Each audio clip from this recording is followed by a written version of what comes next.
BHDLA, ठीक है, क्या है BHDLA 137, ठीक है, इसका ब्लॉक नंबर फर्स्ट है, ठीक है। ब्लॉक नंबर फर्स्ट में हम चैप्टर नंबर फर्स्ट देखेंगे, फिर हमारा रहेगा उसका चैप्टर नंबर सेकंड उच्चारित और लिखित भाषा देखेंगे, और चैप्टर नंबर थर्ड देखेंगे। यानी टोटल 3 चैप्टर इसमें मैं आपको बता दूंगा, ठीक है। 3 चैप्टर इस आज बता दूंगा और फिर 3 चैप्टर का एक वीडियो देख लेंगे, पूरा ब्लॉक इसी में समाप्त हो जाएगा, ठीक है। तो चलिए पहले चैप्टर पर चलते हैं, ठीक है। तो पहला देखिएगा, चैप्टर नंबर फर्स्ट क्या है, संप्रेषण के मूल तत्व। संप्रेषण आखिर होता क्या है? अगर मैं सिंपल सी बात करूँ, संप्रेषण यानी कम्युनिकेशन, यानी बातचीत। जब दो व्यक्ति आपस में क्या करते हैं, बातचीत करते हैं आपस में, ठीक है। जैसे मैं बोल रहा हूँ और मैं बोल रहा हूँ, अगर मेरी बात सुन करके कोई मेरी बातों का रिप्लाई देता है या जवाब देता है, हम उसको क्या कहते हैं, संप्रेषण। यानी जब 2 या 2 से अधिक व्यक्तियों के बीच में, ठीक है, बातचीत होती है या किसी प्रकार का उनमें वार्तालाप किया जाता है, तब हम उसे क्या बोलते हैं, संप्रेषण, ठीक है। जो संप्रेषण होता कई प्रकार के होता, तो यानी 1.3 आपके लिए इंपॉर्टेंट है। संप्रेषण के विविध रूप, यानी संप्रेषण के कौन कौन से रूप है भाई। जो कम्युनिकेशन होता, जो संप्रेषण होता का पहला रूप क्या है, पहले हम यानी रिटर्न के रूप में अगर आप लिखित संप्रेषण की अगर बात करूँ तो बहुत सारा लिखित रूप, जैसे किताब है।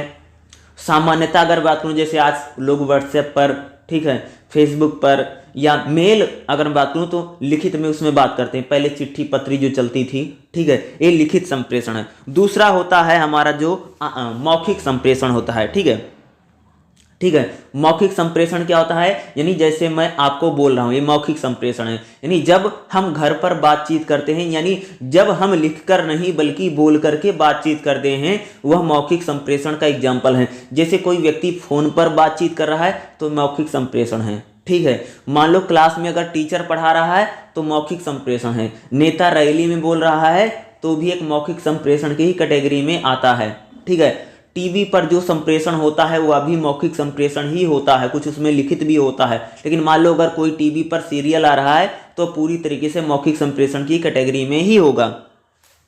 उसके बाद होता आंगिक संप्रेषण। आंगिक संप्रेषण का मतलब होता है जब हम शारीरिक हाव भाव से बोलते हैं। जैसे अगर मैं बात करूं, जैसे ट्रैफिक पुलिस वाले जो ट्रैफिक जो होता है, अगर मैं बात करूं यातायात के दुनिया में, वहां पर जो व्यक्ति खड़ा रहता है, भाई इधर जाइए या रुक जाइए, ये सारा क्या है, आंगिक संप्रेषण होता है। जैसे मैं बात करूं, जैसे हाँ बैठ जाओ खा लो, जैसे कई बार हम इशारों में बात करते हैं, इशारा हमारा क्या होता है, आंगिक संप्रेषण की कैटेगरी में ही आता है। उसके बाद है आंगिक संप्रेषण। उसके बाद संचार के माध्यम की अगर बात करें तो मौजूदा समय में संचार के जो माध्यम है, इंटरनेट अगर बोलोगे तो इंटरनेट, मोबाइल है, ठीक है। और ये जो पूरा संचार का जो माध्यम आया है, कंप्यूटर, मोबाइल, इंटरनेट, ये जो नए नए संचार के माध्यम है, ये आज नया कम्युनिकेशन का माध्यम है। न्यू टेक्नोलॉजी जो पूरी तरीके से आई है, आप उनको मोबाइल और कंप्यूटर और लैपटॉप, इन सभी चीज़ों में जो गैजेट्स आते हैं, आप इनको कह सकते हैं कि आज जो संचार पूरी तरीके से बदल गया है। भाई आज के समय जैसे यूट्यूब है, ठीक है, फेसबुक है, व्हाट्सएप है, ये क्या है, संचार के नए नए माध्यम, यानी कम्युनिकेशन का जो तरीका है वह पूरी तरीके से संचार का। पहले क्या होता, पहले अखबार होता था, रेडियो होता था, ठीक है, और बाद में बदला, टीवी आया। टीवी के जब इंटरनेट आया तो इंटरनेट ने क्या किया, पूरी तरीके से बदल के रख दिया। तो ये संचार के कुछ माध्यम हैं। तो संप्रेषण के कौन कौन से रूप हैं, ये कई बार पूछा जा सकता है। उसके बाद आता संप्रेषण का प्रयोजन, ठीक है। प्रयोजन का मतलब क्या था, प्रयोजन का मतलब होता है कि हमें जरूरत क्यों है, प्रयोजन जरूरत क्यों है। भाई सिंपल से कहा जा रहा, संप्रेषण का प्रयोजन कह रहा कि जब हम किसी से संप्रेषण करते हैं, बातचीत करते हैं, कम्युनिकेशन करते हैं, तो उसकी हमें जरूरत क्यों पड़ती है, जरूरत क्यों है, क्यों जरूरत है भाई। तो पहला है कि हमें जो व्यक्तिगत जरूरत होती है, इसलिए व्यक्ति संप्रेषण करता है। जैसे मान लो कि मुझे पेन खरीदना है, सब्जी लानी है, कुछ खरीद के लाना है, तो मुझे दुकानदार से संप्रेषण करना पड़ेगा। मान लो कि अगर छोटा सा बच्चा अगर उसको खाना खाना है तो अपनी माँ से बोलेगा कि मम्मी खाना दे दो, यानी कि आप व्यक्तिगत जरूरत के लिए संप्रेषण होता है। जैसे आपको कहीं पर जाना है तो भाई आपको ऑटो, रुकवाना पड़ेगा, या बस आप जिस साधन से जाएंगे, यानी व्यक्तिगत जरूरत के लिए संप्रेषण व्यक्ति करता है, ये सबको आपको पता होगा। यानी हम बातचीत क्यों करते हैं, जब हमें किसी चीज की जरूरत है, भाई किसी चीज को खाना है, कुछ लेना है, कुछ देना है, तो उसके लिए हमें व्यक्तिगत जरूरत के लिए क्या होता है, संप्रेषण किया जाता है। प्रयोजन का मतलब होता है कि हम संप्रेषण क्यों कर रहे हैं, उद्देश्य क्यों है, यानी भाई कम्युनिकेशन क्यों हो रहा, बातचीत क्यों हो रही, संप्रेषण क्यों हो रहा है, ठीक है। तो भाई व्यक्तिगत जरूरत के लिए संप्रेषण होता है, पहली बात।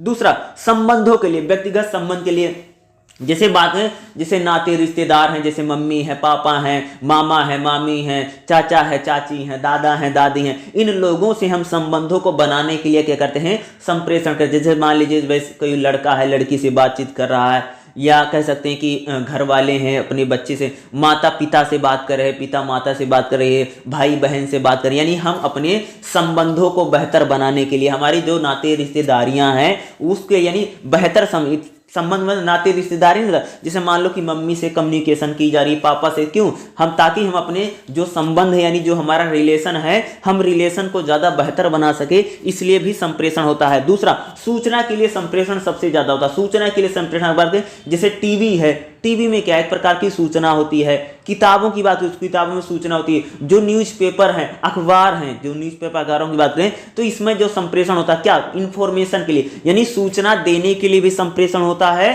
सूचना लेने के लिए भी होता है। जैसे बहुत प्रकार की सूचनाएं होती है जो टीवी रेडियो पर, भाई कहीं पर भूकंप आ रहा है, कहीं पर सुनामी आ रही है, इसकी सूचनाएं हमें कहां पर मिलती हैं, यानी सूचनाओं के लिए भी संप्रेषण किया जाता। आपस में बातचीत करने का भी संप्रेषण होता है, यानी हमारा मूलतः अगर बात करूं संप्रेषण क्यों, क्योंकि हम आपस में जब बातचीत करते हैं, जैसे भाई टीचर क्लासरूम में बात करता है, बच्चे आपस में, जो उसके फ्रेंड है, जो उसका फ्रेंड सर्कल है, आपस में बातचीत करते हैं, घरों में जब परिवार के लोग आपस में बैठते हैं तो बातचीत करते हैं, यानी बातचीत, आप आपस में बातचीत करने के लिए हमें कम्युनिकेशन की जरूरत है, संप्रेषण की क्या होती है, हमें जरूरत पड़ती है। दूसरा, आग्रह के लिए, यानी हमें किसी से कुछ मांगना है, इसके लिए हम संप्रेषण करते हैं, या किसी को कुछ देना है, मान लो तुम किसी के घर गए हो, तुमको कुछ लेना, भाई चीनी दे दो, चावल दे दो, कुछ भी मांगना है, टमाटर या कोई चीज अगर आपको जरूरत है, आप मांगने गए हैं, ठीक है, तो आपको क्या, आग्रह करने के लिए, यानी कुछ मांगने के लिए या कुछ देने के लिए हम संप्रेषण करते हैं। यानी किसी से अगर हमें कोई चीज लेनी है या हमें किसी को कोई चीज देनी है, तो उसके लिए भी क्या होता है, संप्रेषण एक तरीका होता है, जिससे हम क्या करते हैं, उस चीज को लेते हैं या उस व्यक्ति को उस चीज को देते हैं। आग्रह के लिए, मनोरंजन के लिए कम्युनिकेशन, जैसे भाई कम्युनिकेशन, आज जो बात करें, जैसे फिल्म है, टीवी सीरियल है, ठीक है, आज वेब सीरीज आती हैं, ये सारी क्या है, ये भी कम्युनिकेशन का एक तरीका है। ये मनोरंजन के लिए भी कम्युनिकेशन किया जाता है, मनोरंजन के लिए भी ज्यादातर कम्युनिकेशन चलते हैं। जैसे टीवी अगर आप देखोगे, सीरियल जो आता है, ठीक है, बहुत सारे सीरियल आते हैं, उनमें देखा होगा, उनमें भी मनोरंजन के लिए भी क्या होता है, कम्युनिकेशन किया जाता है, ठीक है। अब बात करें संप्रेषण की जो प्रक्रिया है, यानी भाई जो संप्रेषण होता है वह किस प्रकार से चलता है। तो संप्रेषण की अगर बात हो तो सबसे पहले संप्रेषण में क्या होता है, स्रोत होता है, यानी हमारे पास कोई जानकारी है या कोई चीज है, ठीक है, स्रोत है। उसके बाद क्या था, वाक क्षमता होती, संदेश होता, फिर माध्यम होता। सिंपल सी बात करूं, मान लीजिए मेरे पास एक संदेश है, ठीक है, मेरे पास एक मैसेज है, ठीक है, उस मैसेज को क्या करेगा, एक कोई व्यक्ति होगा, वो क्या करेगा, उसको मैसेज को रिसीव करेगा, फिर वो हम मैसेज को क्या करते हैं, किसी दूसरे के पास भेजते हैं, फिर वो हमारे पास क्या होता है, एक माध्यम होता है, फिर उसे कोई प्राप्त करता है, फिर उसकी कोई प्रतिक्रिया देता है। एग्जाम्पल के तौर पे, ठीक है, ठीक है, क्या है, आपके पास एक मैसेज है, कल छुट्टी है, ठीक है, आपके पास क्या है, एक मैसेज है, कल की भाई छुट्टी है। तो आपने क्या किया, अपना मोबाइल उठाया, यानी आपने क्या किया, मोबाइल में व्हाट्सएप में टाइप किया कि कल छुट्टी रहेगी, ठीक है।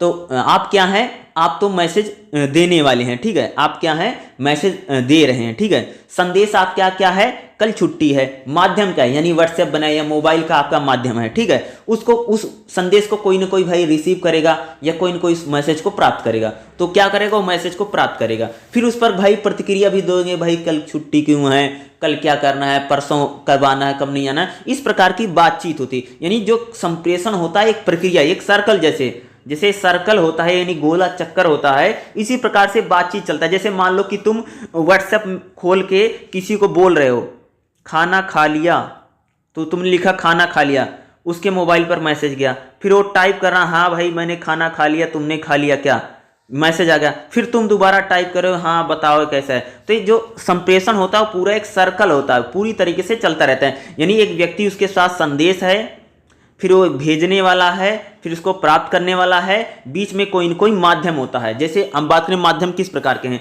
जैसे आज बात करें जैसे मोबाइल माध्यम है, या मोबाइल में कोई ऐप एप्लीकेशन है माध्यम है, ठीक है, या जैसे कह सकते हैं अखबार माध्यम हो सकता है, टीवी माध्यम हो सकता है। तो संप्रेषण की एक क्या होती है भैया, पूरी प्रक्रिया होती है, और संप्रेषण उसी प्रक्रिया के माध्यम से क्या होता है, चलता है।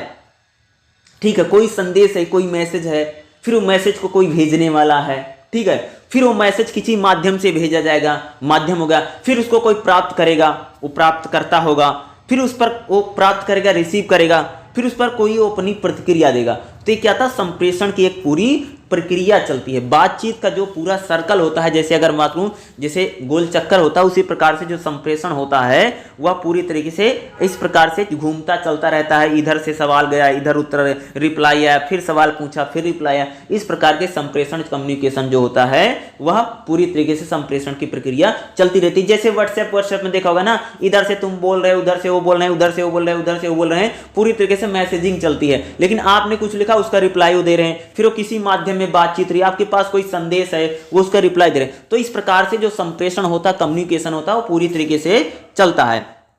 उसके बाद करेंगे कि अगर कोई संप्रेषण किया जा रहा है, ठीक है, अगर किसी प्रकार का अगर कोई संप्रेषण किया जाता है तो उसमें असफल संप्रेषण क्यों होगा, ठीक है।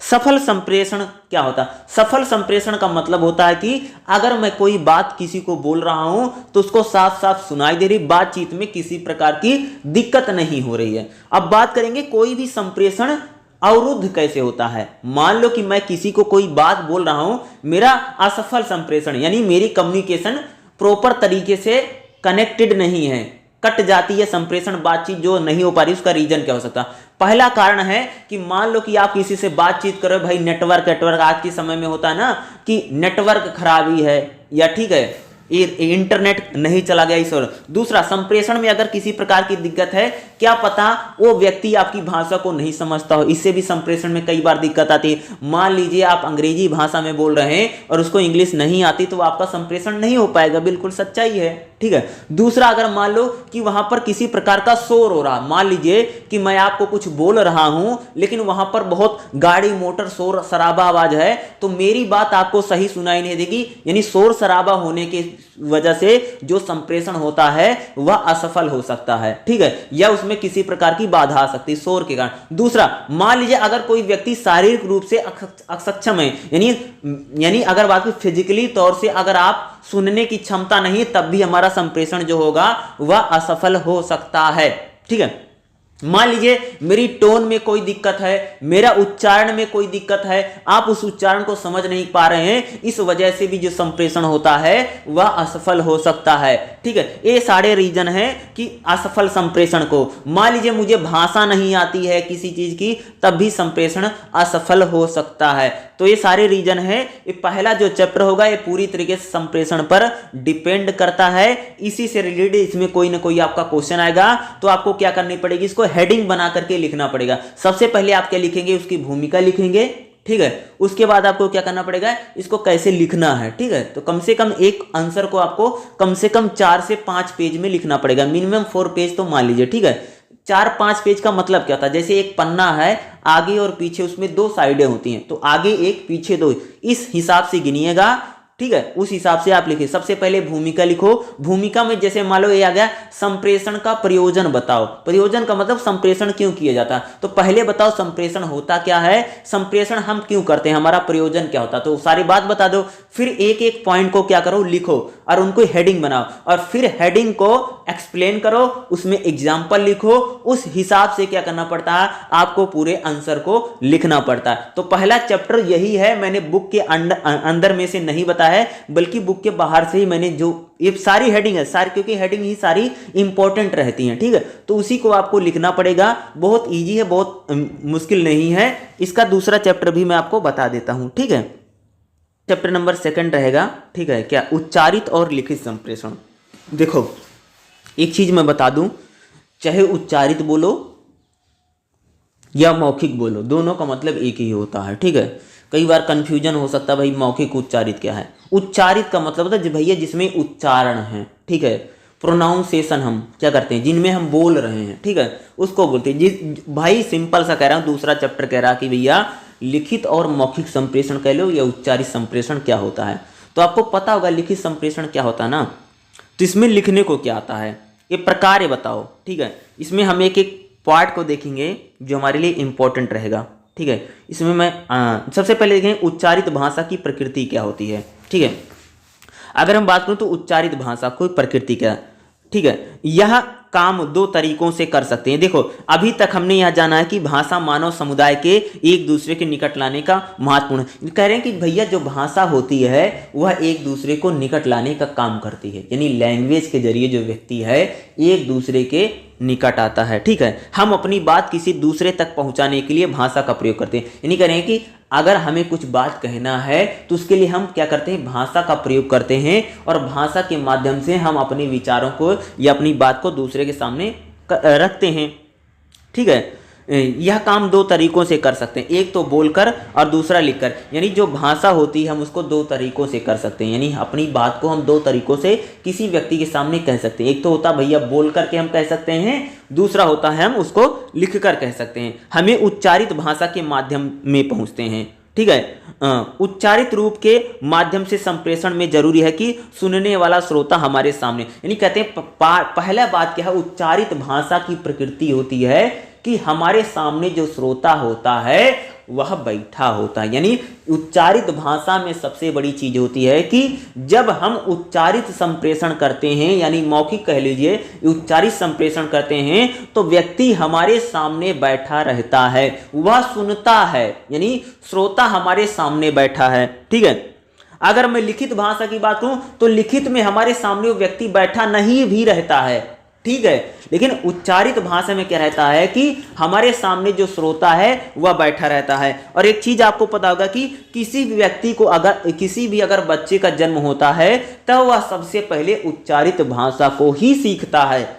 इस दुनिया में जितने लोगों का जन्म हुआ सबसे पहले उन्होंने बोलना ही सीखा है, बाद में लिखना आया। इसलिए कह सकते हैं सबसे पहले उच्चारित भाषा का विकास हुआ है, उसके बाद लिखित भाषा का विकास हुआ। इस दुनिया में जितनी भाषाएं हैं, ठीक है भाई, दुनिया में जितनी भाषाएं हैं अगर उन भाषाओं की बात करोगे तो सबसे पहले क्या है, उच्चारित भाषा थी। भाषा पहले बोली जाती थी, बाद में उस भाषा का लिखित रूप आता है, ठीक है। जब कोई बच्चा शिशु जन्म लेने के कुछ वर्षों बाद अपनी मातृभाषा में बोलना शुरू कर देता है, भाषा के उच्चारित रूप में वह अपने परिवार, परिवेश, समाज में क्या करता है, भाषा को अर्जित करता है। यानी उच्चारित जो भाषा होती है वह मानव शिशु अनुकरण के द्वारा करता है। यह प्रयास करता है कि जिस तरह उससे संपर्क में आने वाले लोग बोलते हैं उसी तरह वह भी बोल सके। यानी जो उच्चारित भाषा होती है उसको हम क्या करते हैं, व्यक्ति जो होता है, जो छोटा बच्चा होता है वह अपने परिवेश में स्वतः सीख लेता है। जैसे दादा है, नानी है, उनको बच्चे को बोलना सिखाते नहीं है। यानी इसके लिए बच्चे को किसी स्कूल कॉलेज में नहीं जाना पड़ता है, बल्कि वह अपने परिवेश में ही जो उच्चारित भाषा होती है उसको भैया सीख लेता है। हम कह सकते हैं कि मनुष्य उच्चारित भाषा को अपने परिवेश में स्वतः सीख लेता है। यानी जो उच्चारित भाषा होती है उसको हम ऑटोमेटिक स्वतः ही सीख लेते हैं, उसके लिए हमें किसी विद्यालय, स्कूल, कॉलेज में यानी उसके लिए कुछ करना नहीं पड़ता। उच्चारित भाषा को सीखने की यह प्रक्रिया अनायास है। इसलिए कहा जा सकता है कि मानव शिशु की प्रारंभिक वर्षों में किसी भी भाषा परिवेश में रखा जाए तो उसका बोलचाल रूप सीख। नहीं कहते बच्चे का जन्म जिस परिवेश में होता है, जहां पर होता है, जिस राज्य में, जिस देश में, जिस कंट्री में हुआ है, वह बच्चा उस वहां की भाषा को वह स्वतः सीख लेगा, आसानी से सीख लेगा। यानी उच्चारित भाषा की यह प्रकृति होती है कि जब किसी बच्चे का जन्म होता है तो वह उस भाषा को तुरंत सीख लेता है। ये उच्चारित भाषा की खास बात है। और उच्चारित भाषा में क्या एक चीज मैंने बताया कि उच्चारित भाषा में जो हमारा बात कम्युनिकेशन जो होती है, तो हमारा जो श्रोता होता है वह हमारे सामने बैठा भी रहता है। उच्चारित भाषा की प्रकृति एक और है, इसके विविध रूप भाषा समाज में प्रचलित होते हैं। यदि आप ध्यान देंगे तो आपने देखा होगा हिंदी भाषा के उच्चारित रूपों में कितनी, यानी कहते हैं कि जो उच्चारित भाषा उसमें बहुत विविधता होती है। जैसे हम बात करें जैसे हिंदी भाषा है तो हिंदी भाषा कई रूप में कई सारी भाषाएं जैसे ब्रज है, मैथिली है, मगही है, यानी कह सकते हैं उच्चारित जो भाषा होती है उसके कई सारे रूप होते हैं। जैसे प्रोनाउंसिएशन के आधार पर अलग अलग होती है। जैसे बात करें जैसे हरियाणवी है, एक बोली है लेकिन उच्चारित भाषा है, राजस्थानी है, मैथिली है, मगही है, इस प्रकार की भाषाओं की, ब्रज भाषा की अगर बात करूं तो ये सारी जो भाषाएं हैं लिखी देवनागरी में जाती हैं लेकिन हिंदी से निकली, यानी उच्चारित भाषा का जो वो क्या होता है वो कई सारी रूपों में क्या होती है, उच्चारणों में प्रचलित होती हैं। ठीक है, उच्चारित भाषा का एक और नाम भी दिया जा सकता है, वाक भाषा होती है, यानी जिसमें हम अपनी बात को दूसरे के पास कहते हैं, यानी उच्चारित भाषा क्या एक प्रकार से वाक भाषा भी होती है। और किसी भी भाषा का जन्म शुरू में, जैसे मैंने आपको फर्स्ट में बताया था, किसी भी भाषा का जन्म शुरू में उच्चारित रूप में होता है, बाद में वह भाषा जो होती है लिखित रूप में आती है। उसके बाद हम देखेंगे लिखित भाषा की प्रकृति क्या होती है। देखिएगा, उच्चारित भाषा की प्रकृति पर विचार करते हुए हमने देखा कि लिखित भाषा की तुलना में उच्चारित भाषा का अधिक महत्व है। ठीक है, तो यहां पर क्या बताया जा रहा है, ठीक है, तो यहां क्या करें कि जो उच्चारित भाषा होती है उसकी तुलना में जो लिखित भाषा होती है उसको ज्यादा क्या माना जाता है, महत्व अधिक दिया, यानी लिखित भाषा का महत्व ज्यादा है। ठीक है, क्योंकि इस भाषा का प्रयोग करने के अलावा परिवेश में स्वतः सीख लेता है। उच्चारित भाषा ही मनुष्य की समाजीकरण की भाषा होती है। जो उच्चारित भाषा होती है वह व्यक्ति को समाज से जोड़ने का काम करती है, लेकिन इसे लिखित भाषा का महत्व कम नहीं हो जाता है। लिखित भाषा सृजनात्मक साहित्य का माध्यम है। जो लिखित भाषा होती है इसमें सृजन किया जाता है, उसमें साहित्य यानी लिटरेचर लिखा जाता है। इसका प्रत्येक भाषाई समाज में अपना विषय, यानी लिखित भाषा का क्या है, बहुत विशेष महत्व है। ठीक है, हम यह भी कह सकते हैं कि मानव जीवन में भाषा के लेखन का आविष्कार सर्वाधिक महत्वपूर्ण, यानी जब किसी भाषा को लिखा जाने लगा यह उसका सबसे बड़ा आविष्कार माना जाता है। ठीक है, यह मानते हैं कि वाक्य की तुलना में लेखन की उपलब्धि मानव समाज के काफी बाद हुई है। मानव सभ्यता के विकास पर लेखन का, यानी मानव की जो सभ्यता संस्कृति का जो विकास हुआ है उसमें लिखित भाषा का एक बहुत बड़ा योगदान है। हम सबके लिए जो साहित्य संस्कृति के बीच पले बढ़े हैं, एक ऐसे संस्कार की कल्पना कर पाना कठिन होगा जहां कहते हैं कि लेखन जो है वो बहुत इंपॉर्टेंट है। आप किसी ऐसे समाज की कल्पना नहीं कर सकती जहां पर किताबें ना हो, जहां पर चिट्ठियां ना हो, या जहां पर पत्र ना हो, जहां पर लेटर ना हो। आप किसी ऐसे समाज की कल्पना नहीं कर सकते, क्योंकि लिखित भाषा जो होती है वह क्या होती है कि समाज में उसको ज़्यादा प्रमाणिक माना जाता है। अगर मैं बात करूँ भैया, अगर किसी को शादी ब्याह होना है तो उसमें कई बार मान लो कि जैसे मान लो अगर किसी की कोर्ट मैरिज होती है, यानी अगर शादी को अगर किसी ने शादी को अगर लिखित रूप में करवा लिया, यानी कोर्ट कानूनी शादी जब होता है लिखित पढ़ी हो जाती है तो शादी को ज़्यादा पावरफुल माना जाता है ना। उसी प्रकार से मान लिया अगर कोई ज़मीन बेच रहा है तो उसकी बाकायदा रजिस्ट्री होती है ना, यानी कह रहा हूँ कि जो लिखित भाषा होती है उसको समाज ज़्यादा प्रमाणिक मानता है बजाय उच्चारित भाषा के। उच्चारित भाषा में किसी ने बोल दिया भैया कि हमारा प्लेट है, चलो मैं तुमको बेच देता हूँ, बोल चाल में नहीं होता, बल्कि उसका एक लिखित रूप होता है। यानी लिखित भाषा को समाज जो है ज़्यादा मानता है, और लिखित भाषा जो होती है वह सभ्यता को बढ़ाने में भी महत्व रखती है। उच्चारित भाषा तो भाई जैसे मान लो उच्चारित भाषा में क्या है, जैसे बैठ करके अगर किसी ने कुछ बोल दिया है तो जितने लोग थे उतने ही लोग सुने रहेंगे, लेकिन जो लिखित भाषा होती है वह सदियों तक चलती रहती है, लंबे समय तक वो क्या उसको हम सहेज कर रख सकते हैं।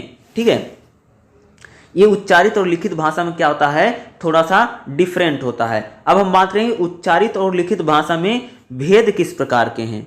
ठीक है, उच्चारित और लिखित भाषा में अगर आप भेद करोगे तो किस आधार पे, वर्तनी के आधार पे भेद है।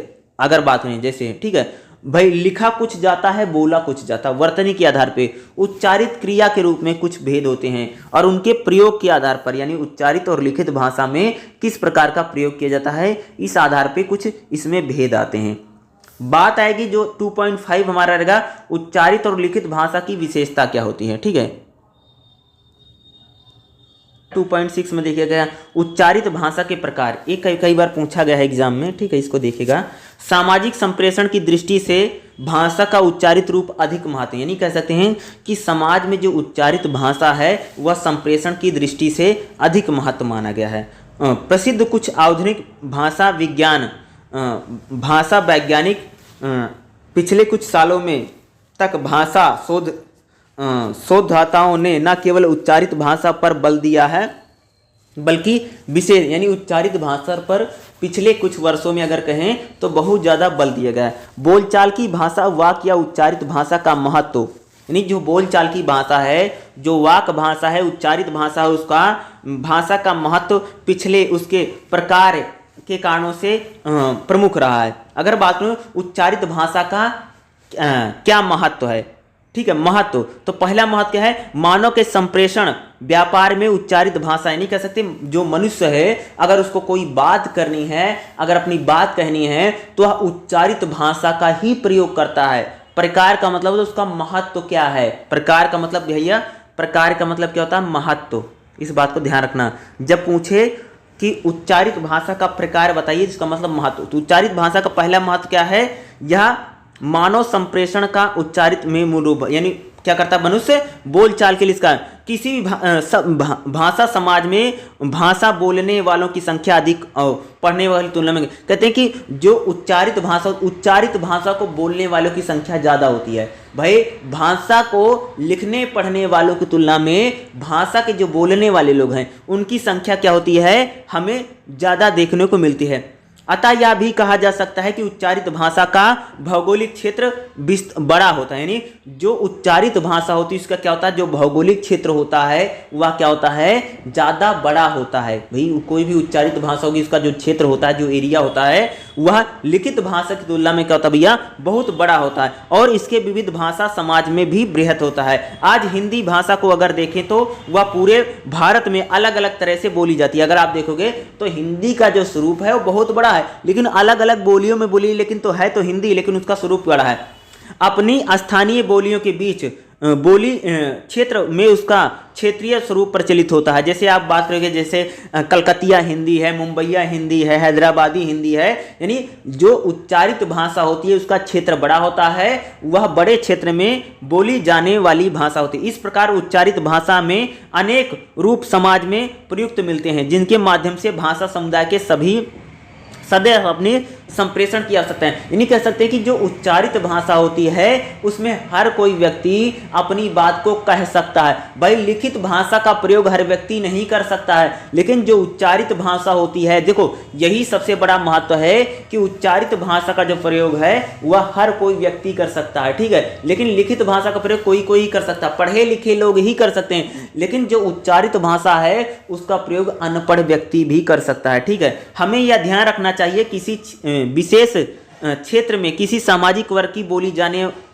बोली के कारण कुछ सामाजिक प्रतिष्ठा अर्जित करके मानक भाषा की स्वीकृति हो जाए। कहते हैं कि जो लिखित भाषा, जो उच्चारित भाषा होती है, जब वह उसका मानकीकरण कर जाता, भाई जो उच्चारित भाषा आगे चल करके तो वही लिखित भाषा बनती है ना, तो वही बता रहे उच्चारित भाषा ही क्या होती है, मेन भाषा का आधार होती है, अर्थात उच्चारित भाषा से ही भाषा का आदर्श रूप विकसित हुआ है।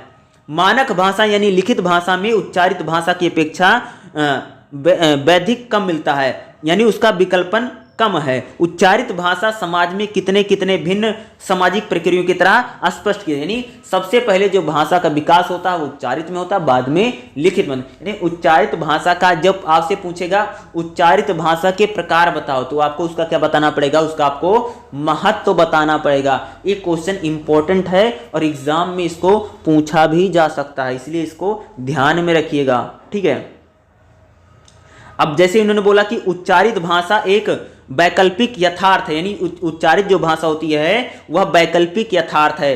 भाषा समाज के प्रत्येक व्यक्ति इसका, जो उच्चारित भाषा होती है उसका प्रयोग समाज में प्रत्येक व्यक्ति कर सकता है। उच्चारित भाषा में भैया यही खासियत है कि समाज में हर व्यक्ति उच्चारित भाषा का प्रयोग कर सकता है। अगला देखिए, भाषा प्रकार और प्रयोग क्षेत्र विस्तार के हैं। उच्चारित भाषा विषम रूपी, जो उच्चारित भाषा होती है इसका जो क्षेत्र है वो बहुत बड़ा क्षेत्र होता है। यह भाषा जो विषम रूप में कई सारे रूपों में बोली जाती है। उच्चारित भाषा से ही लिखित भाषा का जन्म होता है। इस बात को मैंने कई बार बोला कि भैया जो उच्चारित भाषा होती है उसी से क्या होता है भैया, सबसे पहले जो भाषा होती है उच्चारित होती है, पहले बोली जाती है, बाद में फिर उसका रिटर्न आता है।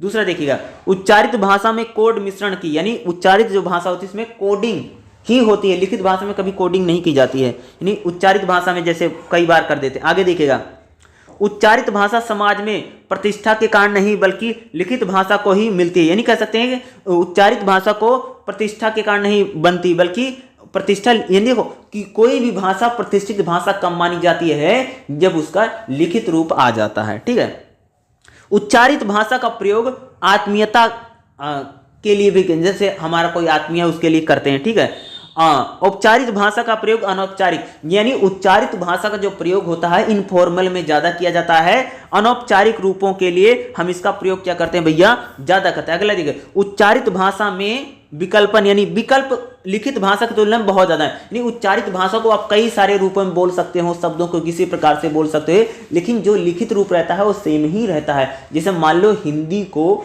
अलग अलग प्रकार से बोला जाता है भाई, उत्तर भारत का और दक्षिण भारत का और पंजाब का और केरल के अगर अलग अलग लोग हिंदी बोलेंगे तो उनकी टोन अलग प्रकार की हो सकती है, लेकिन जब हिंदी लिखी जाएगी तो हिंदी सेम ही लिखी जाती है, उसमें किसी प्रकार का चेंज नहीं होता है। ठीक है, उच्चारित भाषा को व्यक्ति अपने परिवेश में स्वतः सीख ले, यानी जो उच्चारित भाषा होती है उसका महत्व क्या है, यानी उच्चारित भाषा को जो व्यक्ति होता है अपने परिवेश में, जब भाई किसी बच्चे का जन्म होता है तो जो उच्चारित भाषा होती है बच्चा उसको क्या कर लेता है, स्वयं ही सीख लेता है, उसको किसी को पढ़ाने की, सिखाने की, बताने की कोई जरूरत नहीं पड़ती है, बल्कि वह उस भाषा को स्वतः ही सीख लेता, ऑटोमेटिक ही सीख लेगा। ठीक है, अगला देखिएगा, उच्चारित भाषा ही व्यक्ति को समाजीकरण का माध्यम, यानी जो उच्चारित भाषा होती है उसी से क्या व्यक्ति समाज के संपर्क में आता है, यानी वो क्या होती है, हमारी सामाजिकरण की भाषा होती है। किसकी भाषा होती है, समाजीकरण। ठीक है, समाजीकरण की भाषा होती है। ठीक है, कि कौन भाषा होती है, उच्चारित भाषा ही क्या होती है, हमारी समाजीकरण की भाषा होती है, उसको हम कहते हैं। ठीक है, अब आते हैं लिखित भाषा के प्रकार क्या है, लिखित भाषा के प्रकार। तो पहले यानी लिखित भाषा हमारे लिए, प्रकार का मतलब महत्व क्या है, लिखित भाषा का महत्व क्या है, प्रकार का मतलब क्या होता है, महत्व। मैंने कई बार बताया, इस बात को ध्यान में रखिएगा।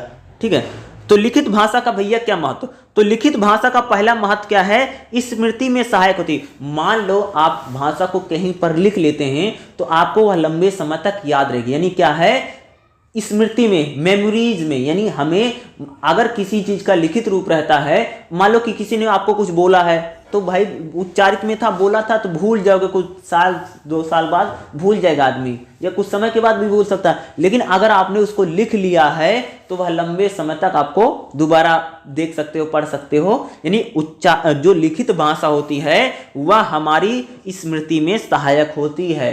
ठीक है, भाषा को जब लिख लिया जाता है तो वह लंबे समय तक चलती है, काल के परे भी जा सकती है, हजारों हजारों वर्षों तक उसका लिखित रूप विद्यमान रहता है और व्यक्ति उसको देख सकता है। आज जैसे हम इतिहास की बात करते हैं, जैसे रामायण है, महाभारत है और बहुत सारा इतिहास है जो सारा लिखा गया, उसको जब लिख लिया गया था तभी तो आज लोग उसको जान पा रहे हैं। यानी जो लिखित भाषा होती है वह हमारी स्मृति में सहायता करती है। दूसरा, संप्रेषण का क्षेत्र भी, यानी जो उच्चारित भाषा होती है इससे हमारे जो बातचीत का संप्रेषण होता है वो बड़ा होता है। जैसे मान लो कि अगर कोई खबर है, दिल्ली में अगर कोई घटना घटी, तो मान लो अगर कोई व्यक्ति बोल करके बता रहा तो कितने लोगों को बता पाएगा, 2 4 10 15 20 50 हो सकता है भैया दिल्ली में लोगों को घर घर जा करके सबको बता। लेकिन जो अगर भाषा को लिख दिया जाता है तो उसका जो संप्रेषण का क्षेत्र होता है बड़ा होता है। कह सकता हूं कि जैसे मान लीजिए कोई अखबार छपता है तो दिल्ली में अगर कोई घटना होती है तो दूर दराज इलाकों तक लिखित भाषा द्वारा क्या होती है, जल्दी से जल्दी पहुंच जाती है। ठीक है, यानी कहते हैं जो लिखित भाषा होती है उसका संप्रेषण जो होता है, उसका जो क्षेत्र है वो बहुत बड़ा होता है, बहुत लार्ज होता है। भाई न्यूज़पेपर बहुत सारे छपते हैं, दिल्ली की घटना केरल तक पहुंचने में समय नहीं लगता है, उसका जब लिखित रूप होता है, यानी वो अखबारों के माध्यम से, न्यूज़पेपरों के माध्यम से क्या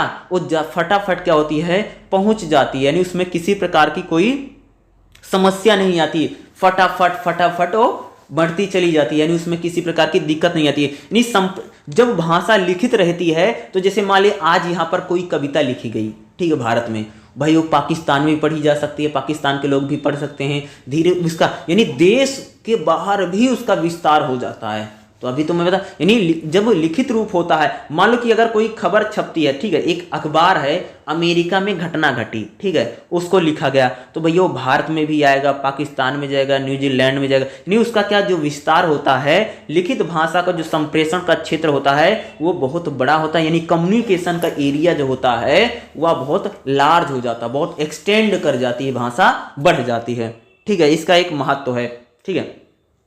प्रसारण का माध्यम, यानी जब भाषा लिखित में आती है तो उसका प्रसारण माध्यम होता है, यानी उसको किसी न किसी रूप में प्रसारित किया जाता है। जैसे मान लो भाषा लिखित में है तो अखबारों के माध्यम से वह प्रसारित की जाती है, अगर भाषा लिखित में है तो वह कह सकते किताबों के माध्यम से, पत्र पत्रिकाओं के माध्यम से उसका प्रसारण किया जाता है। यानी क्या प्रसारण का, यानी मोड ऑफ इसमें, यानी उसको क्या ज़्यादा से ज़्यादा ट्रांसफर किया जाता है, यानी उसका प्रसारण जो होता है ज़्यादा बढ़ जाता है, ठीक है, यानी उसको ज़्यादा से ज़्यादा हम क्या करेंगे, प्रसारण किया जाए। यानी लिखित भाषा जो होती है उसका प्रसारण का भी माध्यम होती है। मान लो अखबार में जो है छपता है, भैया क्या लिखित में ही तो छपता है ना, जो ये कवि जो मान ली किताब उताब है किस में छपी है, लिखित में ही तो छपी है, यानी प्रसारण का माध्यम, यानी दूर तक, यानी जो लिखित भाषा होती है उसको, उसके जरिए हम संदेश तक दूर तक भेजने में हमारी क्षमता बढ़ती है, ठीक है। मान लो अगर कोई चीज लिखित रूप में है तो हम उसको दूर तक पहुंचा सकते हैं, दूर दराज इलाकों तक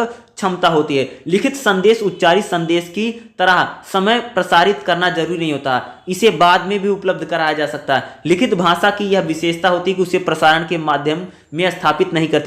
देखो अगर कोई लिखित रूप है उसका कोई जरूरी नहीं है कि आज ही बताया जाए, उसको कुछ वर्षों बाद भी उसे प्रसारित किया जा सकता है, यानी प्रसारण में जो इसका एक माध्यम बनती है, ठीक है।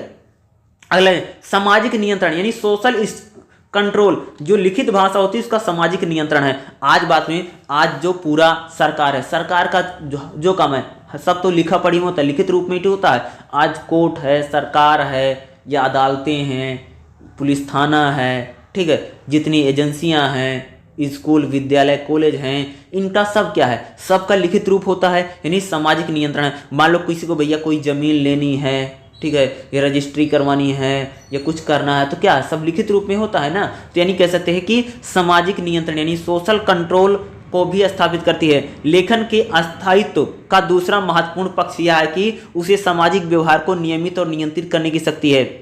यदि आप सरकारी कार्यालय में कामकाज को देखेंगे तो आपको आप यह मुझे लिखित रूप में दीजिए जैसे अभिव्यक्ति होती है।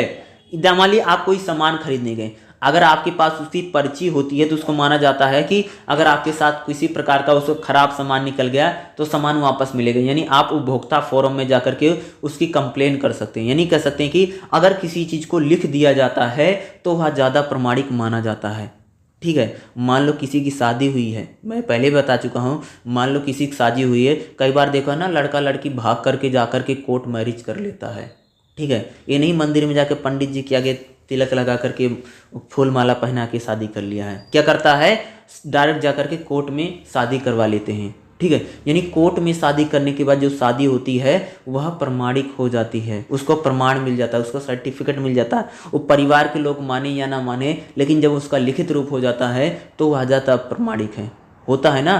कई बार देखा होगा, ठीक है, कई बार मैं इसमें देखता और आता रहता है, ये बहुत सारा लोग ऐसा करते हैं कि भाग करके डायरेक्ट कोर्ट में ही शादी करते हैं, ठीक है। तो क्यों करते हैं कोर्ट में शादी, वैसे भी तो कर सकते हैं ना, लेकिन वैसे नहीं करते, क्यों करते भाई, कोर्ट में करते हैं। अब मान लो कोई अगर सामान अपना बेच रहा है, कोई घर बिक रहा है, कुछ बिकता है, उसका लिखित रूप ही रजिस्ट्री होती, क्यों होती है, क्योंकि लिखित रूप जो है वह ज़्यादा महत्वपूर्ण माना जाता है, ठीक है, समाज में, ठीक है। हर कोई भाई, मान लो अगर तुम एक कुछ भी खरीदने को, मान लो तुम एक फ्रिज खरीद रहे हो तो फ्रिज की भी आपको रसीद मिलती है रिटर्न में, भैया फ्रिज अगर तुम्हारा 50,000 का 40,000 का अगर फ्रिज है तो उसमें लिखा रहेगा 40,000 का, 45,000 का, 50,000 का, 80,000 का, लाख 1.5 लाख जितने का भी आपका फ्रिज है वो बिल्कुल पर्ची बनी रहती है, वो क्या है बिल्कुल मानी जाती है। मान लो आपको साइकिल खरीदनी है, 10-12 हज़ार की साइकिल आ रही है तो उसको भी अगर आप खरीदने जाएंगे तो उसकी भी आपको एक स्लिप मिलती है, पर्ची मिलती है। क्या इससे क्या होता है, लिखने से क्या होता है वो चीज़ें प्रमाणिक हो जाती हैं, हाँ भैया इतना पैसा इतना लगा है। लिखित चीज को व्यक्ति सही मानता है, जो लिखा है,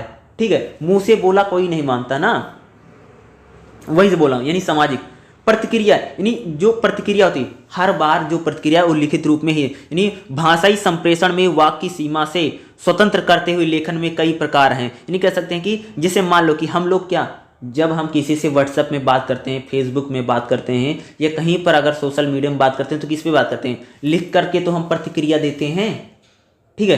तो यानी लिखित रूप में भी इसका प्रयोग किया जाता है। दूसरा, सौंदर्य प्रकरण, यानी कह सकते हैं कि अगर लिटरेचर लिखा जाता है तो मौखिक भाषा में कभी तुमने सुना है लिटरेचर लिखा गया, बल्कि जो साहित्य की भाषा है वह लिखित भाषा ही है। यानी लिखित भाषा जो होती है वह साहित्यिक भाषा के रूप में आती है, साहित्यिक रूप में, यानी उसमें कवि सम्मेलन हो, मुशायरे हो, कविता हो, कहानी हो, निबंध हो, नाटक हो, उपन्यास हो, जीवनी हो, यात्रा वृत्तांत हो, संस्मरण हो, ये सारी चीजें जो लिखी जाती हैं वह लिखित रूप में ही लिखी जाती हैं। यानी इसको लिखने से क्या होता है कि भाषा में एक सौंदर्य आता है, सुंदरता आती है, ठीक है। इसके भी इसका कह सकते हो कि बहुत ज्यादा महत्व है, ठीक है।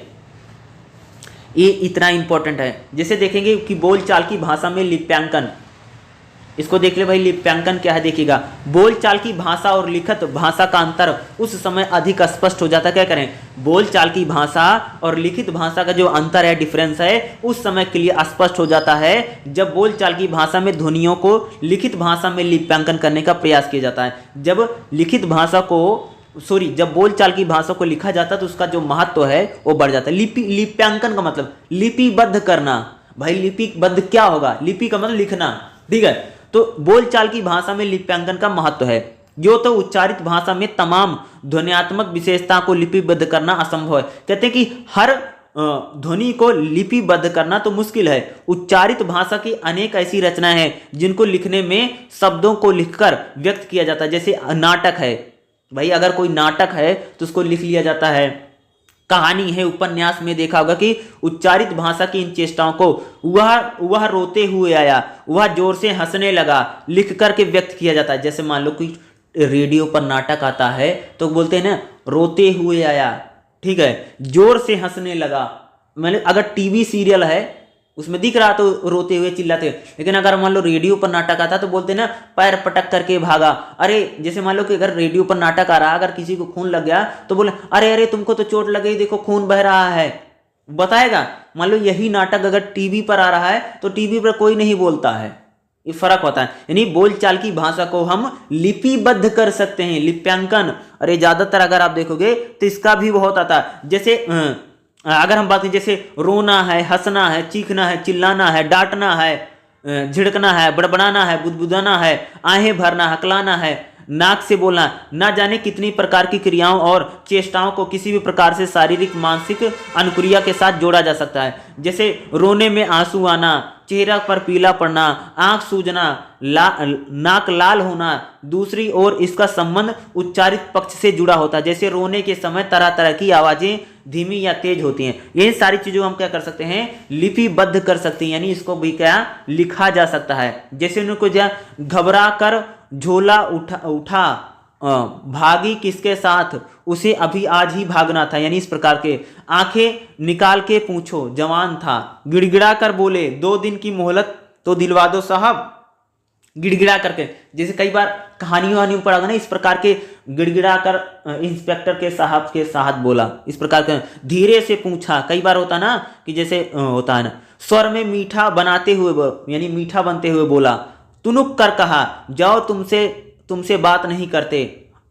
झलझाहट भरे स्वर में बोला, मुझे यह रकम नहीं चाहिए। यानी इस प्रकार की बातों को हम क्या करते हैं, लिख कर करते हैं। जैसे पैर पटक करके भागा, ठीक है, धड़ाम से गिर गया।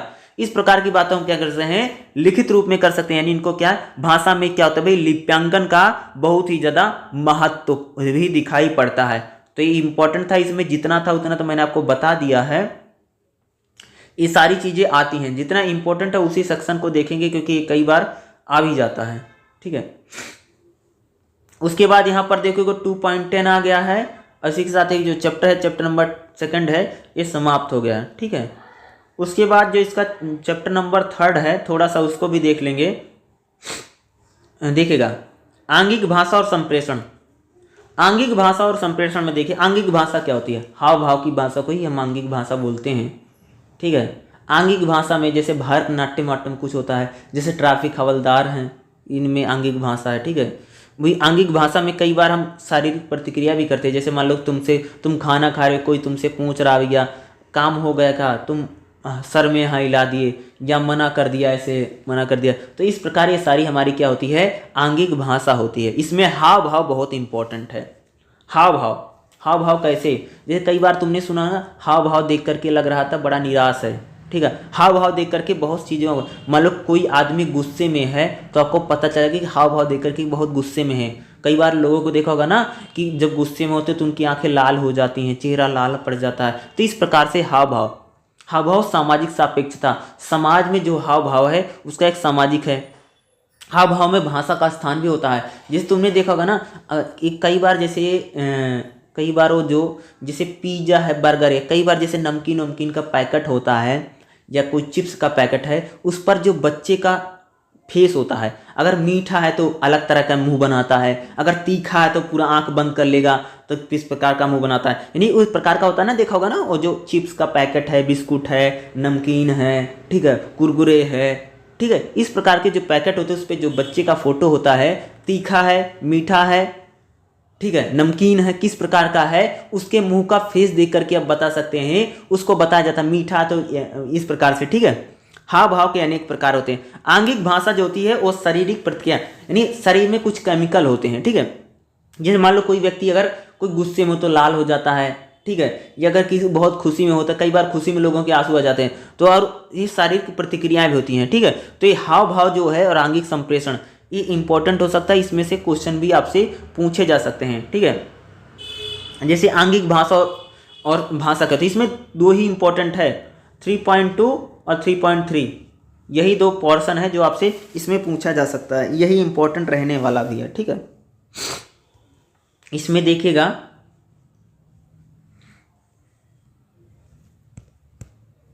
सबसे पहले हाव भाव देखिएगा, ठीक है। यहाँ पर देखिएगा हाव भाव क्या, देखिएगा, मैंने उसे भगा दिया, जिसे बोलते ना, किसी को बताना कि भैया उसको तो मैंने भगा दिया, हटा दिया, तो दूर से इशारा नहीं कर देते, ऐसे चला गया होता है, दूर से हाथ का संकेत करना, एक हाव भाव। जैसे कोई बता रहा तुमको कि मैंने उसे भगा दिया या वहां से चला गया, तो दूर से हाथ का इशारा करते चला गया।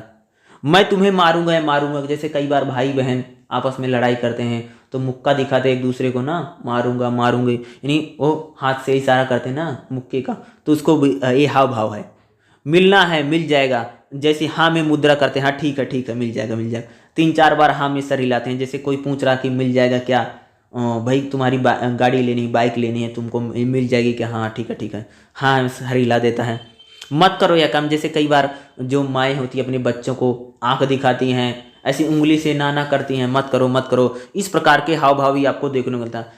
जैसे नमस्कार या अस्सलाम वालेकुम, जैसे कई बार हाथ जोड़ करके नमस्ते किया जाता है। एक चीज़ होगा कि भाई हमारे यहाँ पर जो नमस्ते नमस्कार है उसमें हाथ जोड़ने की परंपरा है, ठीक है, दोनों हाथों को जोड़ करके। चाहे इस्लाम की आप बात करेंगे, चाहे हर धर्म में क्या है कि नमस्कार करते समय सिर झुकाने की परंपरा है। जैसे आपने देखा मंदिर, अगर आपका कोई मंदिर है, मंदिर के सामने जब लोग निकलते हैं, चाहे मंदिर बंद हो चाहे मंदिर खुला हो, एक चीज़ देखा होगा, किसी शहर में जाना जहाँ पर मंदिर बना हो, गाड़ी मोटर वाले जितने होंगे, जैसे वो निकलेंगे, बस ड्राइवर है या ऑटो चालक है, सारे लोग सिर झुका लेंगे। ये खासियत होती है, बहुत सारे मंदिरों में ऐसा है, ठीक है।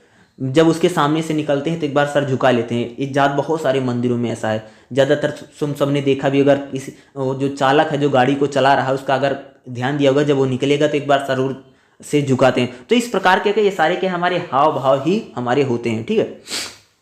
तो इसमें इनका क्या होता है यूज, जैसे उसने मुझे बुलाया, जैसे इशारे से बुलाया, उसने मुझे इशारे से बुलाया, उन्होंने इशारा किया कि बक्सा नीचे रख दो, तो कई बार होता ना कि नीचे रख दो। वैसे मान लो कोई खाना खा रहा तो कोई सामान लेकर के आया तो बोलेगा नहीं, इशारा कर दे, वहाँ धर दे, वहाँ रख दो, तो ये कर देता ना। दोनों इशारों में बात कर रहे थे। जैसे मान लो कि कोई जैसे मान लो बहुत दूर है, बीच में बात नहीं हो सकती, तो लोग इशारों में बात करते हैं।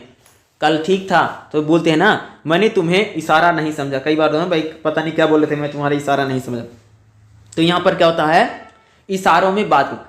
हाव भाव की सामाजिक सापेक्षता,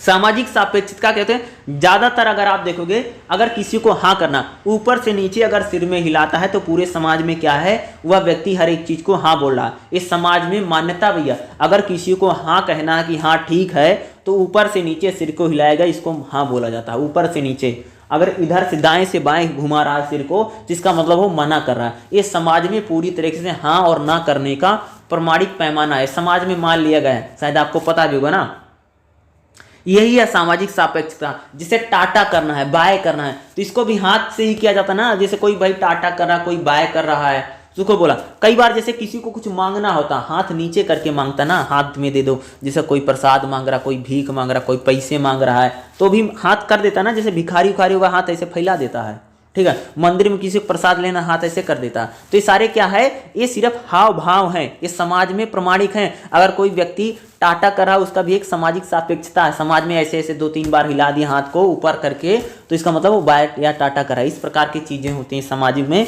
ये सारी सापेक्षता होती है, ठीक है। हाव भाव के कुछ प्रकार होते हैं। हाव भाव सह संप्रेषण का यानी मौखिक भाषा के स्थान पर, यानी जो हाव भाव होते हैं वह मौखिक भाषा के स्थान पर हम क्या करते हैं, हाव भाव का प्रयोग करते हैं। हम बचपन से ही अर्जन के साथ इन्हें अर्जित करते हैं, और मौखिक भाषा के स्थान पर हम हाव भाव को क्या करते हैं, बराबर इनका प्रयोग किया जाता है, ठीक है। मौखिक भाषा के साथ साथ इनका प्रयोग होता है। हम देखते हैं हाव भाव या इशारे संप्रेषण में किस तरह हमारी क्या करते हैं भैया, मदद करते हैं। देखिएगा, एक कथ्य या संदेश के आंगिक रूप को होते हैं, जैसे हाव भाव। जैसे मान लो अगर कोई व्यक्ति जीत जाता है, 2 उंगली से निशान करता है, विक्ट्री का निशान करता है ना, जैसे 2 उंगली दिखा देता है, इसका मतलब क्या है, जीत का निशान है, विक्ट्री का निशान है। तो इस प्रकार के हाव भाव होते हैं ना। जैसे भाई किसी ने इलेक्शन जीत लिया है, किसी ने परीक्षा में उसका बहुत अच्छा रिजल्ट आया है, तो देखा होगा अखबार में वो लड़कियों का फोटो छप के आता है, लड़कों का फोटो छप के आता, तो 2 उंगली ऊपर देखा, ये विक्ट्री का साइन है, ठीक है। तो विक्ट्री का साइन होता है। ठहर जाओ, आगे मत जाओ, जैसे हवलदार करते हैं, भाई रुक जाओ, ऐसे हाथ कर देते हैं ना, रुक जाओ, इसका मतलब ठहर जाओ, ठीक है। क्या आप मुझे अपना गाड़ी चलाने में लिफ्ट दे सकते हैं। जैसे कई बार लोग लिफ्ट मांगते हैं, रोक करके छोड़ देना, चुप रहो या शांत हो जाओ, बोलते नहीं, बस रुक जाओ, ठहर जाइए, चुप हो जाइए, रुक जाओ, हाथ करके करते हैं। ये सारा क्या है, कई बार हम बोलचाल की भाषा में भी क्या करते हैं, हाव भाव का हम क्या करते हैं, प्रयोग करते हैं। तो ये सारा हाव भाव या इनको हम क्या बोलते हैं, मौखिक संप्रेषण यही होता है, ठीक है। ऊपर देखोगे इसमें तो क्या इंपॉर्टेंट, जैसे और कुछ हाव भाव में भाषा का स्थान क्या है। जैसे बोला जाता है कि मुझे आंख मत दिखाओ, यानी डांटने का भाव। कई बार तो ज्यादा आंख मत दिखाओ, यानी डांटने का भाव, तो आंख मत दिखाओ। या मुंह क्यों लटकाए हो, जैसे कोई बार किसी का मुंह लटका हो, तो अगर कोई व्यक्ति उदास लग रहा तो व्यक्ति पूछेगा तुम्हारा मुंह क्यों लटका हुआ। तो इस प्रकार से कई बार हाथ क्यों मल रहे हो, यानी हाथ मलने में असहाय, यानी कोई चीज नहीं मिले उसको असहाय बोलते हैं ना। कंधे उचकाकर बोला, ये कई बार जब लोग बात करते हैं ना, कंधे उचकाकर बोलते हैं, तो जैसे कंधे उचकाकर बोला, हाँ में सिर हिलाते हुए कहा, वह पैर पटक करके बाहर निकल गया, फुसफुसा करके बोला, चिल्ला करके बोलना है, दबे स्वर में बोलना। तो इस प्रकार के क्या है, यह सारा हाव भाव है। मैंने अगर कोई व्यक्ति डरा हुआ है तो वह दबे स्वर में बोला, चिल्लाते हुए बोला, यानी अगर मान लो अगर गुस्से में बोला तो चिल्लाते हुए बोला। तो इस प्रकार के शब्दों का हम क्या करते हैं, प्रयोग करते हैं। जैसे क्या भैया, मुंह मोड़ना, हाथ खींच लेना, कमर कस लेना, इस प्रकार के मुहावरे भी बहुत प्रयोग होते हैं ना। हाव भाव से रिलेटेड हमारे यहाँ पर मुहावरे भी बहुत ज्यादा हैं। मुहावरे या लोकोक्तियां भी बहुत ज्यादा हैं। मुहावरे और लोकोक्तियों में इनका खूब प्रयोग होता है। मुंह मोड़ लेना, पीछा छुड़ा लेना, इस प्रकार के जो होते हैं ना, हाथ खींच लेना, कमर कसना, अंगूठा दिखाना, या सिर झुकाना, हाथ बहु सिकोड़ना, ये मुहावरों में भी अगर देखोगे तो हमारे देश में जो मुहावरे हैं उनमें भी कह सकते कि जो हाव भाव है उसका प्रयोग हमें बराबरी से दिखाई देता। तो हाव भाव का भी काफी प्रयोग हम मुहावरों में करते हैं और वो बाकायदा होता भी रहता है, ठीक है। तो आंगिक भाषा यानी बॉडी लैंग्वेज, तो बॉडी लैंग्वेज का भी इसमें पूछा जा सकता है। जो बॉडी लैंग्वेज शारीरिक प्रतिक्रियाएं होती हैं, ठीक है। कई बार ये रासायनिक की जार होती है। जैसे कोई व्यक्ति अगर गुस्से में है, गुस्से में आंख लाल हो जाना या चेहरा लाल हो जाना, या घृणा में है तो नाक की मांसपेशियां सिकुड़ जाती है। तो ये सारी क्या होती है, हमारी रिफ्लेक्शन होता है, शरीर का जो रिफ्लेक्शन होता है वह भी हमें दिखाई देता। अगर गुस्से में कोई ऊंची आवाज में बोल रहा है तो ये क्या होता है कि हाव भाव के चीजों को दिखाता है। शारीरिक में कई बार होता है कि व्यक्ति जैसे उदास है, कोई सोच रहा है या कुछ कर रहा है, कई बार क्षेत्र के जरिए, कई बार जो मान लो हम किसी से बातचीत कर रहे हैं, अगर उससे हम बहुत पास में खड़े हैं, सट के खड़े हैं, तो इसका मतलब हो कि हमारा जानकार है। जितना दूरी रहेगी उसके पर उसी दूरी बड़ी पड़ती चलते। ये भी चीजें हम क्या करते हैं कि अंदाज के जरिए भी समझ सकते हैं कोई व्यक्ति कैसे बैठा है, तो ये अंदाज भी बताता है कि वो बहुत कॉन्फिडेंस से बैठा है या डरा हुआ बैठा है। तो ये भी सारी चीजें क्या होती हैं, हमारे हाव भाव जो होते हैं उनके जरिए प्रकट होता है। तो कई बार जैसे लोग कुर्सी पर बैठते हैं, मेज पर बैठते हैं, तो उनका हाव भाव देख करके भी आप उन्मुख का मतलब होता है सिंपल सा मुंह मोड़ करके बैठ जाना, ठीक है, मेरी तरफ ना बैठना। उन्मुख यानी बिल्कुल अलग अलग, जब आमने सामने भी कर सकते हैं। उन्मुख का मतलब होता है जब दो व्यक्ति आमने सामने या दोनों मुंह मोड़ करके बैठ जाते हैं, ठीक है, तो वो उन्मुख हो जाना, ठीक है। मुखाकृति में होता है भाई, मुखाकृति से बहुत सारी चीजें पढ़, मैंने बोला था ना कि मुखाकृति से तो पता चलता है कि जो चिप्स के पैकेट आते हैं वो नमकीन है, मीठा, उस बच्चे का जो फोटो बना रहता है, मुखाकृति को देख करके आप सब अंदाजा लगा सकते हैं ना उसकी मुखाकृति कैसे। इन चीजों से भी क्या होता है, कई सारी चीजों का हमें पता चलता है। तो ये सारा जो इंपॉर्टेंट था उतना तो मैंने इसमें बता दिया है, इसको एक बार आप ध्यान से देख लीजिएगा। 13.3 आ गया है, इसका बाद में क्या इसका सारांश आ गया है। इससे आपका ये जो चैप्टर है लगभग समाप्त हो गया है, ठीक है।